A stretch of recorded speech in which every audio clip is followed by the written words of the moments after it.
Namaste, and welcome to Namaste Today in the Zodiac Weather. My name is Witecki, your sensei to Sirius joy. Thank you so much for clicking on my video and joining me today. I've got good news. It's Friday. It's Friday, October 3rd, 2014. We are trailblazing through the sun in Libra, and the earth is feeling really good. Today, in fact, I manifest. Step 10 rules the day. Step 10 is a natural-born step of Tauruses. Tauruses are born doing the 10th step all the time. This is in the 11 steps to Sirius joy. And 11 is when we actually see things manifest. But step 10 is when we call it in. And what's really cool about astronumerology is it's all based on sacred geometry, which is the structure of consciousness, which means, very simply, step 1 is I love. Step 0 is I protect. So to manifest on Earth, you simply love it and you protect it. And it happens.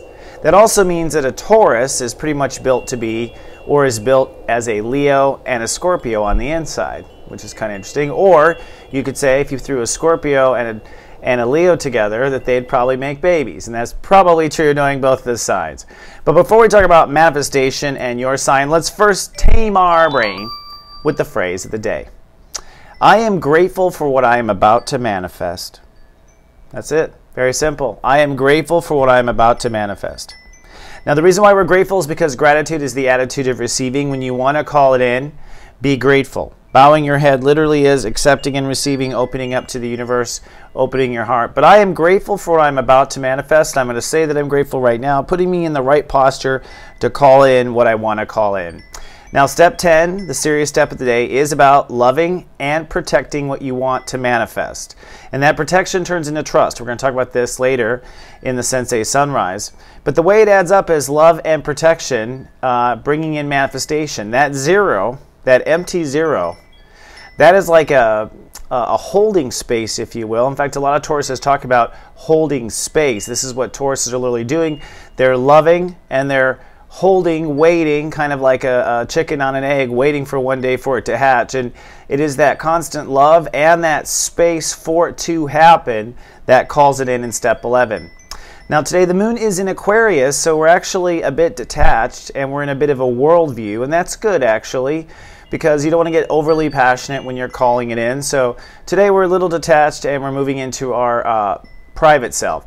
By tonight, I think it's going to be a very silent night. I think we're going to be very silent and quiet with ourselves, looking at the sky. But I think it will feel electric because we'll feel something on the horizon coming just around the corner. Now, looking at the ruling chakras. Of course, the first ruling chakra is I manifest. That comes from the second chakra. It comes from orange. Orange is a color of pulling it in. What's interesting is orange is the opposite of green. We get a lot of red and orange light from our sun that's absorbed by green leaves. And so orange is very much a part of the manifestation process. And of course, behind all manifestation is love, right? The moon is in Aquarius, so we are our emotions are projecting forward into the future, and that's why they're detached, because we're projecting forward, we're visioning into the future, and when we vision in the future, we're not connected to the moment. So it's really very good to have our emotions in Aquarius to manifest. Thanks, Creator. And of course, all this energy comes from the heart. To manifest, we must love, and we must protect or trust. It turns into trust. And so the heart chakra is probably beaming today. It usually feels really good. That's the green energy that's working with the orange energy, of course, and I think the two create. But manifestation, if you want to boost up your manifestation, wear a little orange. Now let's look at planet soup. What is God cooking up in the skies today? The sun is at step 10. That's the first at the end of the first decan, if you will. This is where we are basically done with the mirage part of our transit. The first decan of Libra is about how we relate to ourselves, or the first third of the 7th house, if you know classic astrology, is about how we relate to ourselves. Now we have reestablished a relationship to ourselves, and today we are loving and trusting that that is the platform for going forward and going out into the world. From this point forward, we'll actually begin to now manifest new partnerships based on these new mirages, so to speak. Now, The person who is doing this the most, or the sign that's doing this the most, is the Aries. They are the ones who are truly negotiating their marriage and truly changing their relationships. But everyone in all the 12 signs, if you watch the zodiac weather, is basically changing a relationship to themselves somewhere in their life, and that is the fundamental point of view that changes everything. So today is the day of stepping out onto a new ledge of loving and trusting that we've made the right decisions.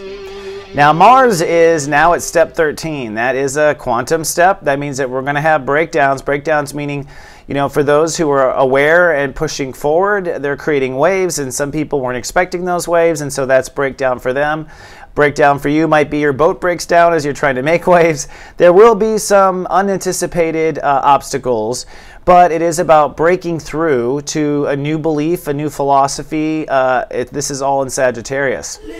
Now, yeah, in Sagittarius. And at the tip of this, it's step 13. So basically, as we move into new religion, new philosophy, new philosophical territory, which is a joy quest of 4, that's a quantum 4 we're going to change, then these other 3 planets kick in. Jupiter at 16 means that God calls it in. So I think as soon as we move into this new dynamic of thinking and believing, we're going to see almost immediate results. And of course, Uranus is retrograde at step 14. So this means that we are kind of in the background redefining our character. It's redefining us and our abilities. Now, we are in a 14-day trial, which we're almost at the head of. The Sun is at step 10 and Uranus is at step 14. So we haven't quite passed Uranus, but we're at the point now where we should probably be starting to see the light at the end of the tunnel. What I mean is Uranus at Joy Quest 5 is basically changing our thinking about what our masculinity is, changing our thinking about what we act on or don't act on, changing our thinking about what is strength, all these types of questions.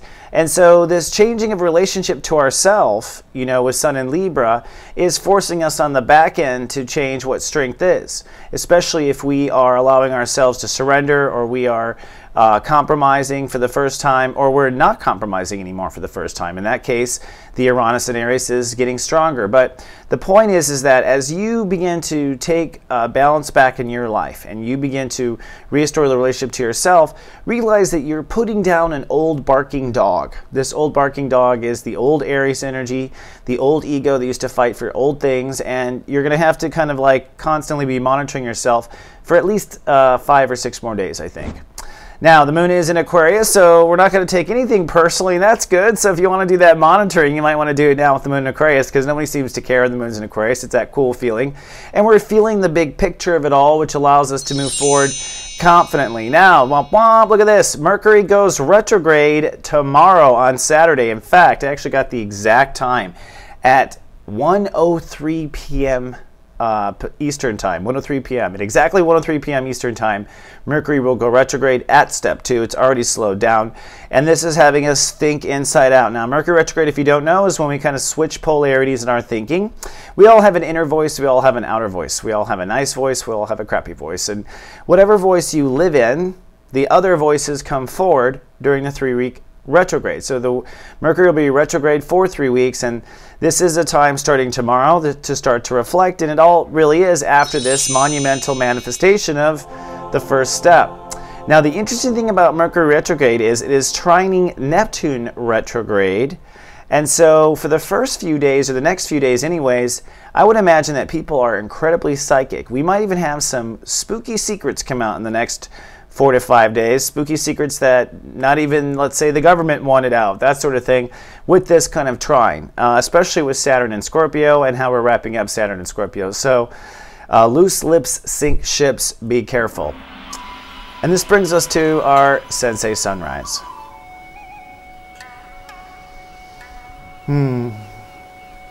Bring me back into the Taurus. Well, for the Sensei Sunrise, the first thing I thought I would do is just kind of share with you some Taurus secrets, which is today what we're really doing is we're calling into existence a new trading policy. And so we're manifesting policy, really. We're manifesting what we believe is balance, and from from calibrating those scales of Libra, everything in the rest of the year will kind of come in or leave according to this general direction, unless we focus really hard for 40 days and work through it another time, right? So today, really, to call it in, you have to love and trust. But before you can love and trust, this is my advice today, you love and protect. Technically, the 10, the 0 on the other side of the 1 is trust. It's all trust from this point. Step 10, step 11, it's trust all the way up to step 19. But to get to trust, what I have learned is that you have to kind of consciously look through to see that everything you're trying to manifest is protected. Have you protected what it is you want to manifest? And protection is mostly consciousness. So it's like, okay, I want to manifest a new relationship to myself, which means that I get my yoga in the morning. So to protect ourselves, to get the yoga, it's like, okay, I'm going to have to tell my roommate, hey, I'm going to be up early, don't make noise. Hey, I'm going to have to set the coffee pot to be early.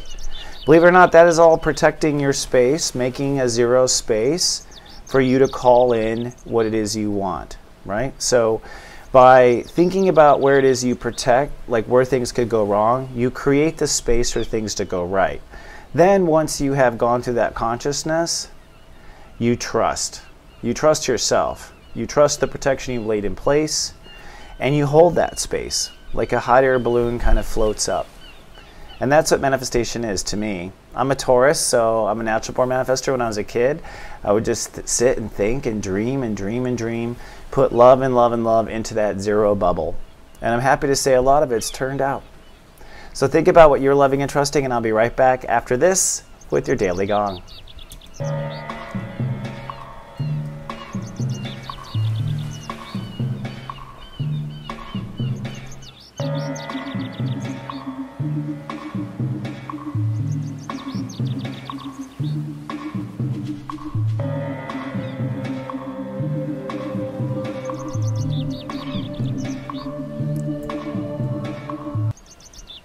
Oops, there we are. Hello, my friends. Here we are at the Soul Mart Trading Post. Couple things I want you to know. For one, if you join our email list here in the next 24 hours, or really from this point forward, but it's more important in the next 24 hours, you will receive a new coupon code. I'm giving away $3 off any video in Soul Mart. That means if you were waiting around for a discount for Megascopes, or if you want to do one of our classes online, you can get $3 off if you're on our mailing list.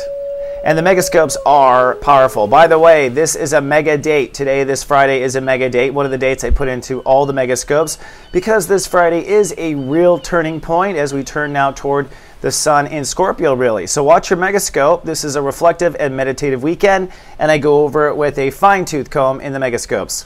Also, I've got a new reading possibility, 15-minute gut check reading. So if you just need 15 minutes with me, I found a new pricing structure, and the software allows me to do 15-minute readings. Come on down to soulmart.me. If you would like a 15-minute reading, it's a great way to get in front of me. And this brings us to today's gong. So the gong moment basically is designed to be the moment just to kind of like go off like a bell in your head. And today, one of the energies of Libra that I realized as I was meditating today before the show was where Libras tend to, just studying Libras because we love them so much, and they are the masters of giving and receiving, right? So thinking about Libras and them giving and receiving, I realized that a lot of Libras hesitate because they're afraid of going too far. So that's why today's gong is, how high is too high? How high is too high to fly your balloon? How high is too high to dream? If you're sitting there and manifesting, should you go ahead and manifest for the whole lottery? Should you go ahead and manifest for the whole dream? Or is that unrealistic? The truth is I think that the universe has its limits as far as what it can give you. So manifest as high as you want. There's limits built into reality. There's limits built into people. There's limits built into how much energy is on the planet at this moment. But the more love that you put in to your dreams, the faster I find it goes, and the higher it can go. So don't be afraid to dream. Don't be afraid to let it go super high. I find the people who dream the most go the highest. All right, so before you dream and go high, let's take a look at the moods of each of your brothers and sisters today and take a look at where they're manifesting precisely. Starting with step 0, I protect the Scorpios. Sunny nesting and resting today for the Scorpios. The moon is in Aquarius, so it's pulling them into home, family, and foundation. But it is time to love and protect your spiritual truths. So it's not just stepping away from the boogeyman. It is what you spiritually believe is true, whether the world sees it or not. This is for the Scorpios. They're starting to get a little badass with their new Scorpio 2.0 stingers due out on their birthday. Step 1, the Leos, sunny and sentimental today with the moon in Aquarius. Time to love and protect your creative mind.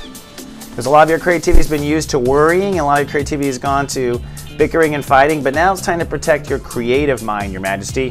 Step 2, the Cancers, cloudy and a little private today. Time to love and protect your emotional needs. Now, I know I say that over and over again, but I bet you're worrying about somebody else right now, Cancer. Step 3, the Sagittarius, sunny and pensive. Time to love and protect your new social opportunities. And by the way, we don't know where they're going to go, Sagittarius. It's an adventure that's just starting, but love and protect each little sprout that's come up. Step 4, the Aquarius says, sunny and cool with the moon in their sign next couple of days. Time to love and protect your learning spirit. Look how I spun that there. Learning spirit. Just love the spirit. See where it takes you. Step 5, the Geminis, cloudy and pensive today. Time to love and protect your heart's innocence. That means you turn your back on the pain and you cup around the innocence. Very important. Step 6, the Librans, sunny and childlike today at the moon in their sign. Yay! Love and protect your fresh personality. Happy birthday, by the way, Libras. I haven't said happy birthday in a long time. I'm sorry. It's been such a very busy transit, but time to love and protect this fresh birthday image that's coming up, and this is a real nice one. Step 7, the Pisces, cloudy and spiritual today. Time to love and protect your own vulnerabilities. All right, Pisces don't usually do that. They usually just kind of swim in and play it by ear. Step 8, the Capricorn, sunny and productive today. Time to love and protect the new possibilities, particularly with career. Love and protect the new possibilities with your career. Step 9 is the Aries, sunny and social today and through the weekend. Time to love and protect yourself in all relationships moving forward. Love and protect yourself. And you may think Aries don't, but no, they get locked in a relationship and they let themselves go right out the door sometimes. It's really funny. They are sheep after all. Step 10, the Tauruses, sunny and professional. Time to love and protect a peaceful living, a very peaceful living. And I have found, by the way, just to share, that means not throwing too much work on your plate. Just talk to myself here.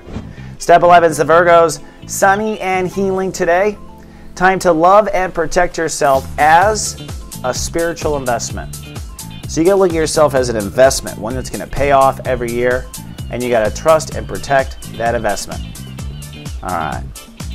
Now moving on to our Lightworker Parade. First of all, we got a new little series in Venus Prime Health. This one is the 10 supplements you've definitely got to take today. So Damon and I go over the 10 supplements. This one's called Cat's Claw, number 10. So check it out. Tell us what you think. And I released a new Astro 101. This is Astro 309, Mars in transit. So now that Mars is at 12 degrees, look where Mars is in your chart. Grab your chart, watch this series. It'll teach you how to use astrology in your life. And if you missed it, the Circle of Wisdom this week with Master One Feather and I, we were talking about the birth of the new communities and the birth of this country and how the vibrations were similar. And don't forget, it's a mega date this week. Today, as a matter of fact. So watch your Megascope if you have one. And if you don't have one, go rent one. If you need a little discount, don't forget you can get a coupon code. If you're watching on YouTube, please be so kind and do subscribe. We appreciate that. It helps us. And on Facebook, you can be our friend by going to soulgarden.me. And remember, you come be on our email list. I can't speak today. And you will get coupon codes and cool stuff. And I email you every night at 4 a.m. to remind you of Namaste today. And the best thing you can do, the greatest gratitude, is tell your friends and family about soulgarden.tv or share it with people that you care about. All right, this brings us to our final Sirius Joy song of the day, our Soul Nirvana. I think music is soul, but this is Nirvana. Nirvana is finding that vibration that fits the day. And I was thinking about Taurus and manifestation and how Libra is a gentle manifestation. I was thinking about what is a gentle manifestation song, and I thought of Gary Wright's Dreamweaver. Remember this? Oh my God. Turns out Gary Wright is a Taurus. So I think he's thinking about going off and dream weaving through the night, which is how he is as a singer and how he is as a poet. He is now age 71. Wow. But you know what? This song puts me into such a dreamy, authentic state. So enjoy, my friends. I'll see you in the weekend forecast. Love and trust and protect what you have coming in your life. And until tomorrow, remember, I love you and live, love, be.